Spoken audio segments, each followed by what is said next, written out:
Form इधर कर देता हूँ।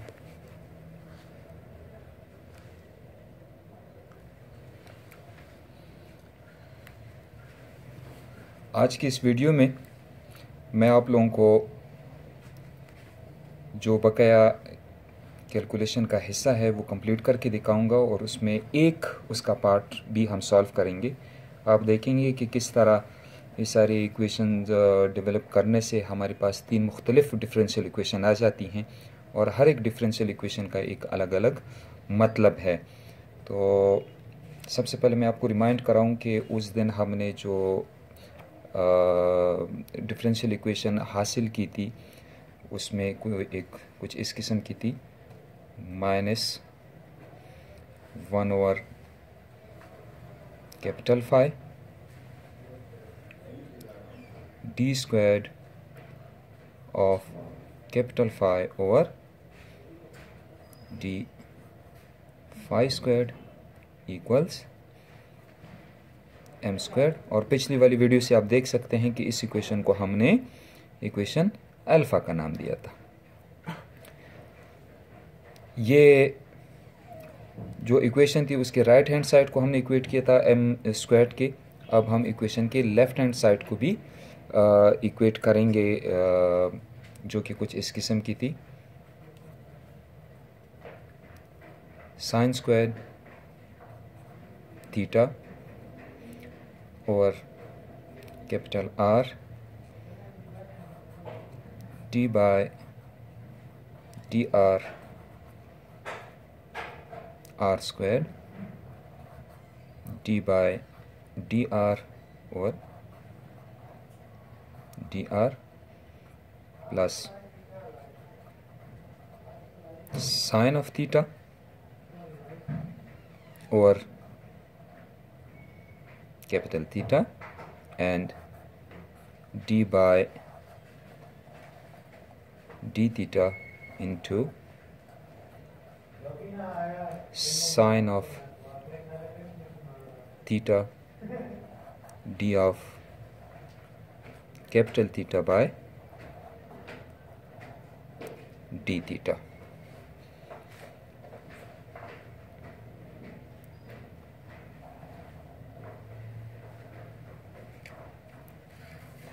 प्लस 2m आर स्क्वायर्ड और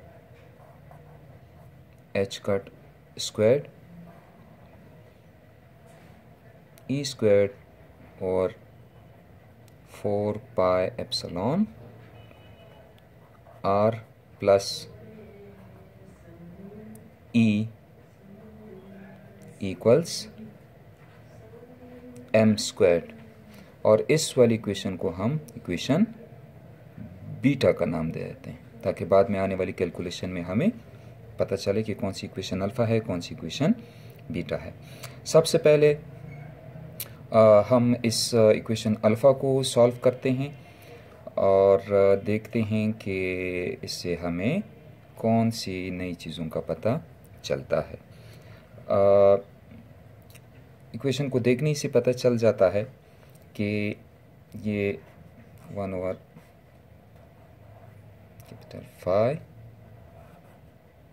D square of capital phi by d phi square equals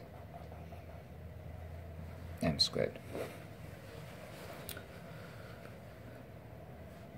ये एक ऐसी डिफरेंशियल इक्वेशन है, इसको अगर आप डिफरेंशियल इक्वेशन के लिटरेचर में देखें तो इस टाइप के डिफरेंशियल इक्वेशंस के लिए एक वेल नोन सॉल्यूशन मौजूद हैं। उन्हीं सॉल्यूशंस के टेबल से हम इसका सॉल्यूशन उठाकर यहाँ पर इसका सॉल्यूशन लिख देते हैं और फिर उस सॉल्यूशन को हम अपने मकसद के लिए एनालाइज कर देते हैं। So solution for this differential equation is simply phi, which is a function of phi, equals a e iota m of phi। यहाँ पर एक बात की भी मैं वजाहत कर दूँ। आप लोगों को याद होगा कि इस कांस्टेंट को जब हमने m स्क्वायर डिक्लेयर किया था तो आप लोगों से कहा था कि लेटर ऑन जो एक लेक्चर आएगा उसमें ये चीज़ आपके ऊपर वाज़ेह हो जाएगी। जब हम इसका सलूशन लिखते हैं तो ये हम अगर स्क्वायर क्वांटिटी ना लिखते तो ये वाली टर्म हमारे पास स्क्वायर रूट में आ जाती, जिसकी वजह से हम मज़ीद आगे कुछ नई कैलकुलेशन में फिर मुसीबत में पड़ सकते थे। लिहाजा उस मुसीबत से बचने के लिए हमने इस क्वांटिटी को स्क्वायर लिया ताकि हमारे पास सीधी सादी इस शक्ल में ये इक्वेशन आ जाए। नेक्स्ट हम ये एक्सप्लोर करते हैं कि ये m दरअसल है क्या चीज़, ये हमें क्या बता रहा है इस वेव फंक्शन के बारे में, और ये वेव फंक्शन इटसेल्फ है क्या चीज़ है। फाई की नेचर को अगर देखा जाए तो फाई दरअसल उस वक्त ज़िक्र हुआ था, यहाँ पर मैं साइड में लिख देता हूँ आप लोगों के लिए, कि इसकी जो लिमिट्स हैं वो 0 से लेकर 2 पाई तक है। इसका मतलब क्या हुआ? इसका मतलब ये है कि जो फाई है वो एक पीरियोडिक फंक्शन है।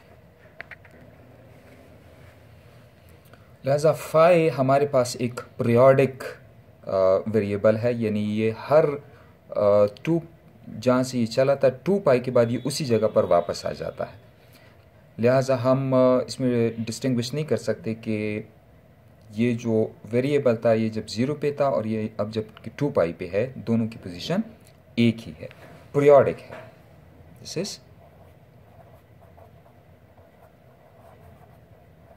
पीरियोडिक। इसका मतलब ये हुआ कि इस कैपिटल फाई को अब मैं यूं लिख सकता हूं, A e iota m of phi जो है ये दरअसल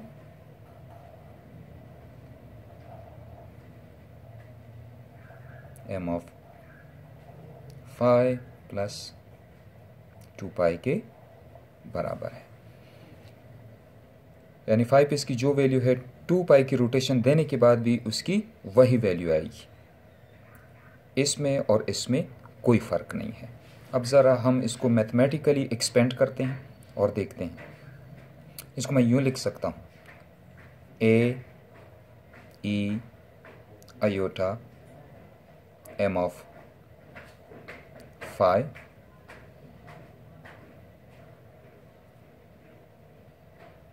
dot e iota m of 2 pi. यहाँ पर मैंने अलजबरे का वो बेसिक कानून लागू किया है कि ये अगर बेसिस एक जैसी हों और मल्टीप्लिकेशन के बाद उनकी जो पावर्स हैं वो आपस में ऐड अप हो जाते हैं। राइट हैंड साइड पे it is a e iota m of phi है। दोनों इक्वेशंस को ज़रा गौर से देखें। इक्वेशन की लेफ्ट हैंड साइड पे exponential iota m phi, equation के राइट हैंड साइड पे exponential iota m phi dot exponential iota m 2 pi. इसका मतलब, और ये आपस में इक्वल हैं, मसावात है दोनों में। इसका मतलब ये हुआ कि इक्वेशन के राइट हैंड साइड का ये हिस्सा, लेफ्ट हैंड साइड का ये हिस्सा और राइट हैंड साइड का ये हिस्सा, ये तो एक दूसरे को बिल्कुल मैच करते हैं। जो प्रोडक्ट में एक फैक्टर आ रहा है ये लाजमी तौर पर 1 होना चाहिए, तब जाके ये इक्वलिटी स्टैंड करती है। अब अगर ये चीज़ 1 ना हो, इसके अलावा और कोई पॉसिबिलिटी नहीं हो सकती ये दो जो राइट हैंड साइड पर और लेफ्ट हैंड साइड पे जो क्वांटिटीज हैं इनकी इक्वलिटी की। ये 1 है तो फिर ये इक्वेशन स्टैंड कर सकती है, ये ट्रू है, ये वैलिड है। यानी जो हमारे पास ये वाला फैक्टर है आयोटा एम ऑफ 2 पाई, ये दरअसल 1 है।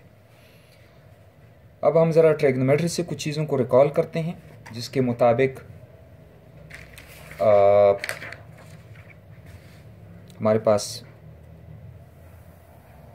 एक आइडेंटिटी है कॉम्प्लेक्स ट्रिग्नोमेट्री से, जिसके मुताबिक e iota theta is equal to cos of theta plus i sine of theta.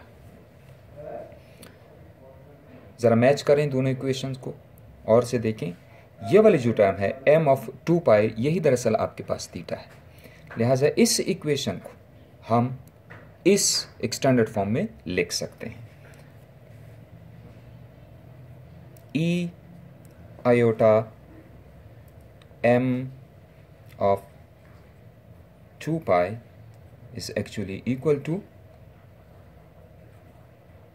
cos of m 2 pi plus I sine of m 2 pi, which is equal to 1 of course. अब वो कौन सी शराइत हैं, कौन सी condition है, next एक table की मदद से मैं आप लोगों को दिखाऊंगा कि जिनके तहत ये वाली इक्वेशन हमारे पास स्टैंड कर सकती है, यानी cos of theta plus i sine of theta always equal to 1।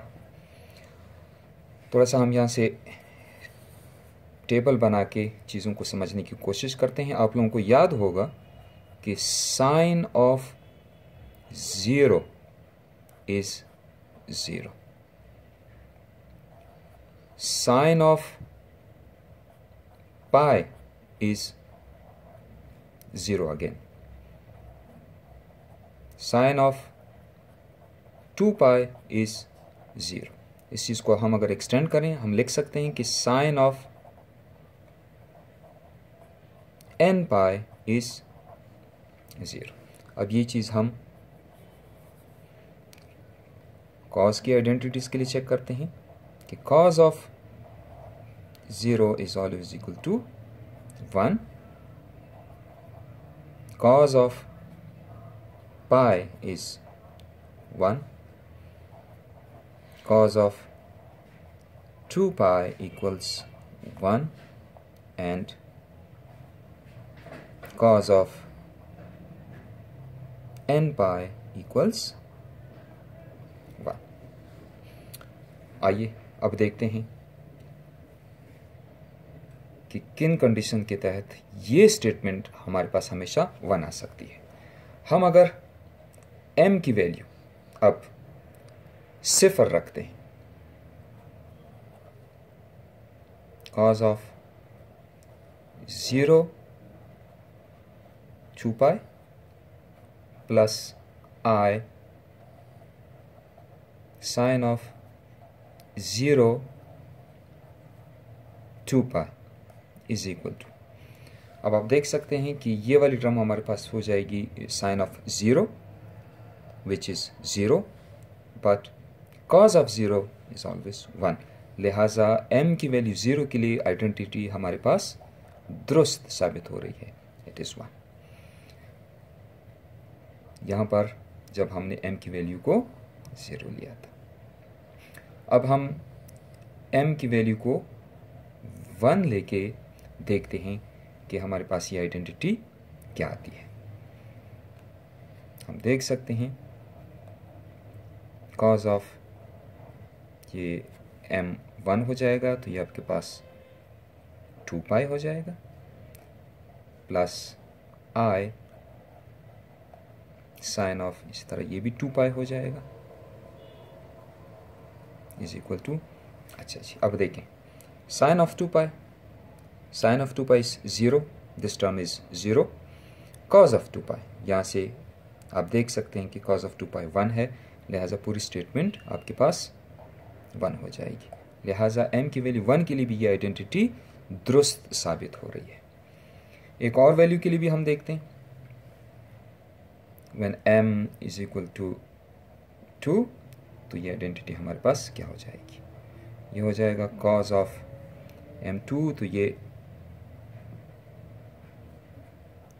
4 पाई हो जाएगा प्लस I साइन ऑफ जब m को 2 कर देते हैं यहाँ से तो ये हमारे पास ये भी 4 पाई हो जाएगा। इस टेबल से आप इजीली देख सकते हैं। Again this term is 0 and again this term is 1। तो आइडेंटिटी हमारे पास जनरलाइज करते हैं। इसका मतलब ये हुआ कि हम m की जितनी भी इंटीग्रल वैल्यूज़ हैं, ज़रा इस लफ्ज़ पे गौर करें, मैं लफ्ज़ यूज़ कर रहा हूँ इंटीग्रल वैल्यूज़। इसका मतलब ये हुआ कि m is equal to 0, 1, 2, 3 and henceforth, उन सब के लिए ये वाली आइडेंटिटी दुरुस्त साबित हो रही है। एक और, तो आप लोगों ने देख लिया कि जब हम m की वैल्यूज़ नेगेटिव डालते हैं तो आइडेंटिटी हमारे पास -1 हो जाती है, जो कि इस वाली कंडीशन को वेरीफाई नहीं कर पा रही। लिहाजा स्ट्रिक्टली हमें m की पॉजिटिव जो वैल्यूज़ हैं उन्हीं पे रिस्ट्रिक्टेड रहना है, उन्हीं तक हमें लिमिट रहना है। ये जो m है क्वांटम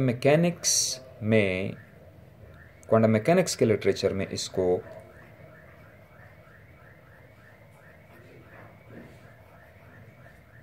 मैग्नेटिक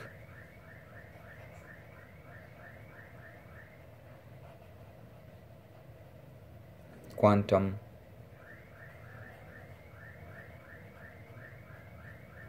नंबर के नाम से याद किया जाता है। अब इसकी फ़िज़िकल इंटरप्रिटेशन है क्या कि ये m जो कि प्योरली हमने न्यूमेरिकल कैलकुलेशन से इसकी कुछ एक्सप्लोर किया है, इसकी फ़िज़िकल नेचर है क्या, ये हमें क्या इंफॉर्मेशन देता है।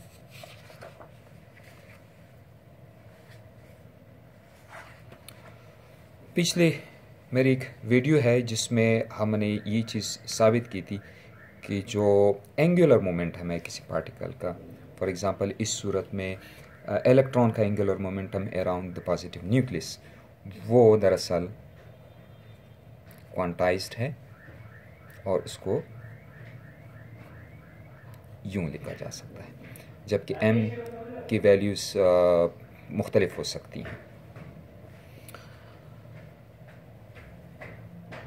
m की वैल्यूज़ यहाँ रखने से हमें दरअसल क्या पता चल रहा है?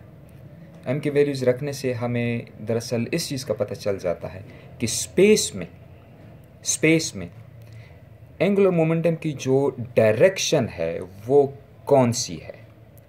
यानी हमें इस बात का पता चलता है कि जो एंगुलर मोमेंटम है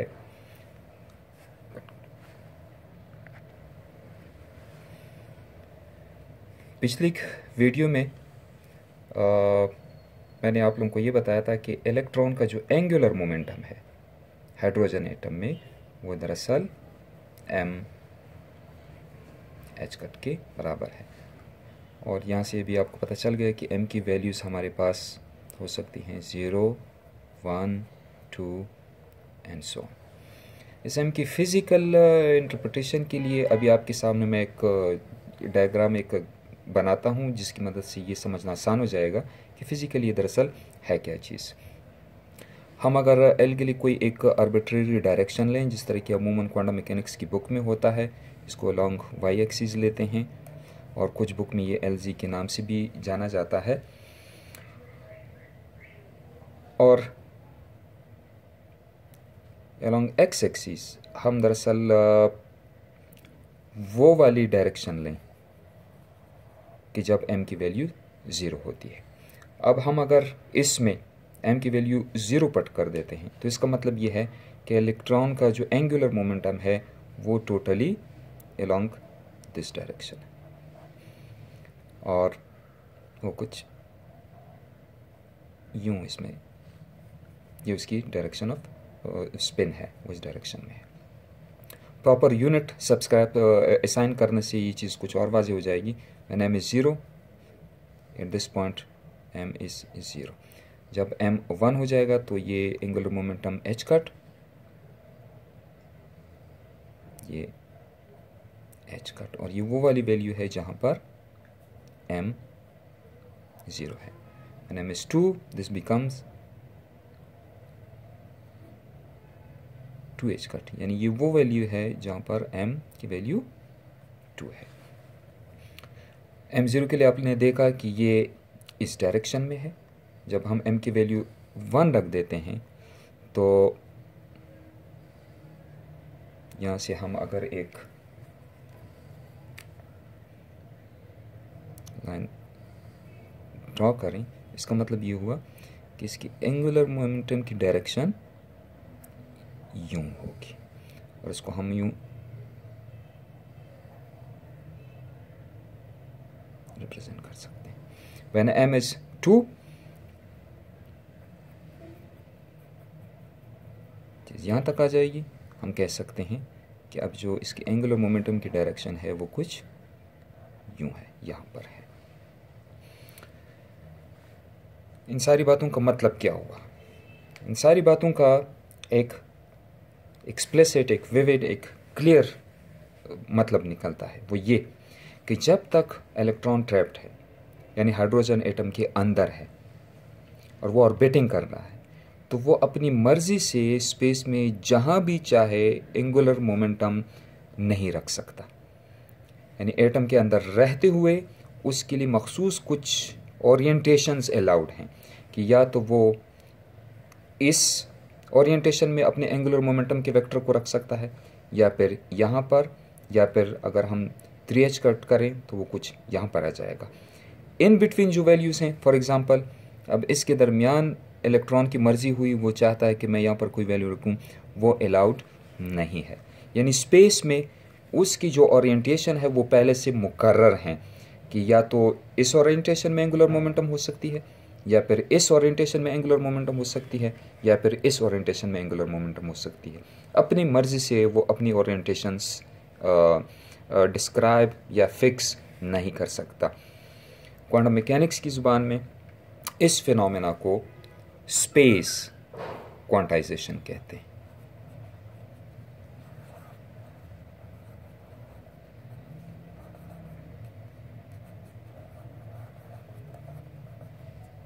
this is what is called space quantization. मुझे उम्मीद है कि आज की इस मुख्तसर से डिस्कशन से आप लोगों को स्पेस क्वांटाइजेशन का आइडिया समझ में आ गया होगा।